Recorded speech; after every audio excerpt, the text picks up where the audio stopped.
আসসালামু আলাইকুম ফ্রেন্ড, আজ আমরা বানাবো পনির বাটার মশলা। তো চলো এর জন্য কি কি উপকরণ লাগে দেখে নেওয়া যাক। একটা পেঁয়াজ, 3টে টমেটো, 4টে কাঁচা লঙ্কা, আদা ও রসুন, 500 গ্রাম পনির, পেঁয়াজ বাটা, কাজু ও চালমগজ, আমুল বাটার, তেল ও নুন। তো প্রথমে দেখতেই পাচ্ছ টমেটোগুলোকে কীভাবে আমরা কেটে নিয়েছি, কাঁচা লঙ্কাগুলোকেও কেটে নিয়েছি, আদাকেও ছোটো ছোটো করে কেটে নিয়েছি, রসুন আর গোটা গরম মশলা। গ্যাসটাকে আমরা অন করলাম। এরপর ওর মধ্যে আমরা বসিয়ে দেব একটা ফ্রাই প্যানটা মোটামুটি ভালোভাবে গরম হয়ে গেলে তার মধ্যে দিয়ে দেব সাদা তেল পরিমাণ মতো।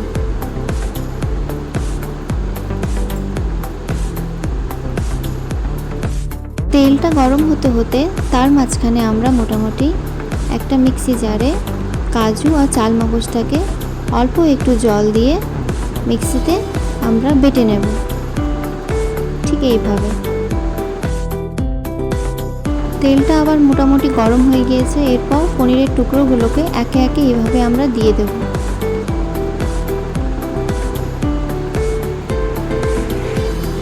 তারপর মোটামুটি এদিক ওদিক এইভাবে আমরা পনিরের টুকরোগুলোকে উল্টোতে থাকবো যাতে পুড়ে না যায়।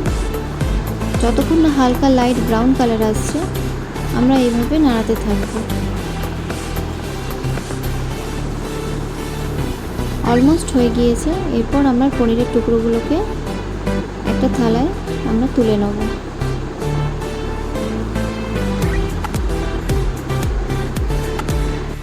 ঠিক একইভাবে বাকি পনিরগুলোকেও এইভাবে আমরা ভেজে নেব। এদিক ওদিক উল্টে নেব যতক্ষণ না হালকা লাইট ব্রাউন কালার হচ্ছে। মোটামুটি হয়ে গিয়েছে। এগুলোকেও আমরা তুলে নেব।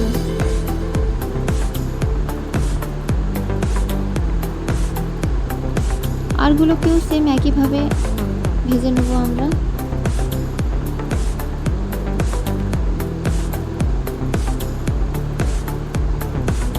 তো মোটামুটি পনির ভাজা আমাদের রেডি। এরপরে আমরা ওই ফ্রাই প্যানের মধ্যে রসুন, কুচিয়ে রাখা আদার টুকরো, কাঁচা লঙ্কা, টমেটো সব কিছু আমরা দিয়ে দেব।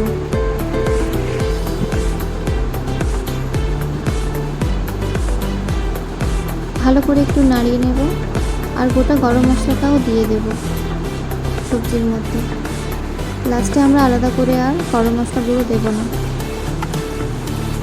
তারপর অল্প একটু নুন দিয়ে দেব যাতে টমেটোটা তাড়াতাড়ি একটু সেদ্ধ হয়ে যায়। ভালোভাবে মোটামুটি নাড়াতে থাকবো।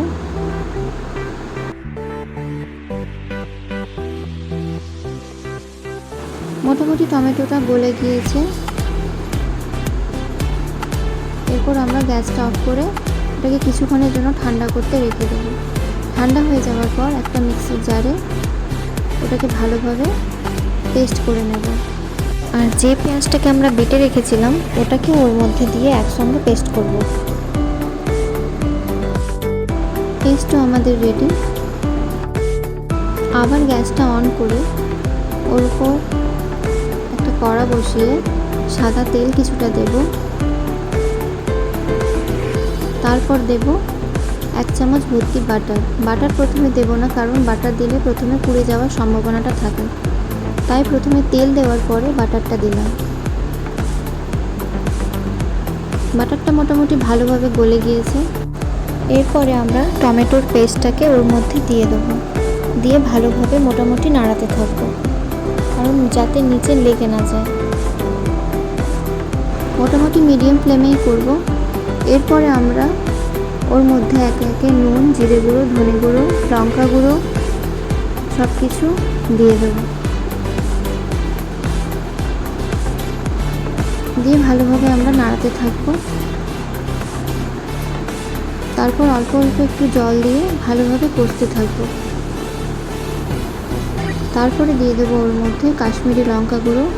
আমি এমনি লঙ্কার গুঁড়ো কম দিয়েছি, কারণ কাঁচা লঙ্কা ওর মধ্যে আছে, তাই যাতে বেশি ঝাল না হয়ে যায়, তাই কাশ্মীরি লঙ্কা গুঁড়োটাই দিলাম। আপনাদের পরিমাণ মতো আপনারা মশলা দেবেন। তারপর দেব বেটে রাখা কাজুর পেস্টটা দিয়ে ভালোভাবে ওটাকেও নাড়াতে থাকবো। তারপর অন্য একটা ফ্রাই প্যানে আমরা কসুরি মেথিকে ভালোভাবে একটু হালকা আঁচে ভুনে নেব। তারপর ওটাকে একটা প্লেটে ঢেলে হাত দিয়েই গুঁড়ো করে নেব।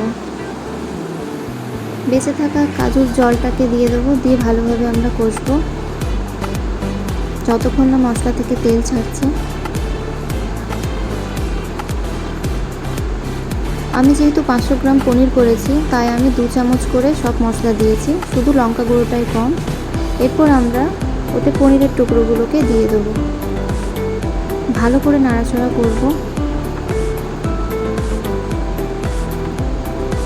তারপর ওর মধ্যে আমরা দিয়ে দেবো গরম জল। বেশি জল দেব না, কারণ বেশি জল দিলে পাতলা হয়ে যাবে। আবার এগুলো সাধারণত রুটি, পরোটা বা নান, তন্দুরি এগুলোর সঙ্গে খেতেই ভালো লাগে। এরপর দিয়ে দেবো আমরা কসুরি মেথি, তার উপর থেকে দিয়ে দেবো কিছুটা ধনেপাতা কুচনো, কারণ কসুরি মেথি যেহেতু দিয়েছি বেশি ধনেপাতা দেব না, আর অল্প একটু চিনি।